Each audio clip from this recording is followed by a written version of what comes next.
సుందరావనానికి రాజు సింహం. అది ఏ జంతువును వదిలిపెట్టకుండా వేటాడేది. దాని దగ్గర మంత్రిగా ఉండే నక్క కూడా భయపడి బయటికి వచ్చేసింది.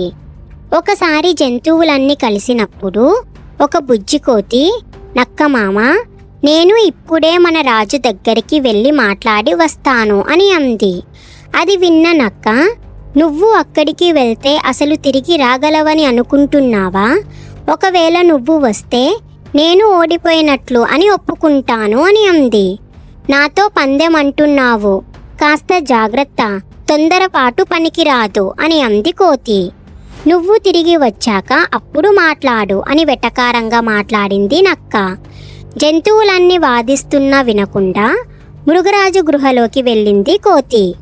అక్కడ ఏం జరుగుతుందో చూడాలని అడవి జంతువులన్నీ గుహ దగ్గర చెట్లు చాటున నిలబడ్డాయి. ఆ బుజ్జికోతి లోపలికి వెళ్ళి కాసేపటికి క్షేమంగా తిరిగి వచ్చేసింది. అది చూసి నక్కతో సహా జంతువులన్నీ ఆశ్చర్యపోయాయి. నక్క తన ఓటమిని అంగీకరించింది.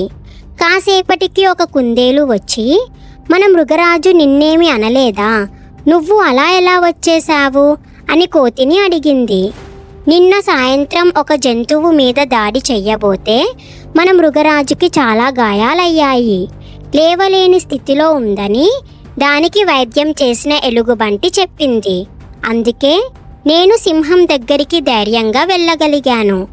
మీరు అన్ని జంతువులను ఇష్టం వచ్చినట్లుగా వేటాడుతున్నాడు, కానీ ఇప్పుడు మీకు బాగోలేకపోతే ఆ జంతువుల్లో ఒక్కటే వైద్యం చేసి కాపాడింది. ఇక నుంచి అయినా మీరు అలా వేటాడటం మానేయండి. అందరితో కలిసిమెలిసి ఉండండి చెప్పాను. అది అర్థం చేసుకున్న మృగరాజు మనసు మార్చుకుంది. ఆరోగ్యం కాస్త కుదుట పడ్డాక గుహ నుంచి బయటకి వచ్చి అందరికీ క్షమాపణ చెప్పి విందు కూడా ఏర్పాటు చేస్తానంది అని వివరించింది కోతి.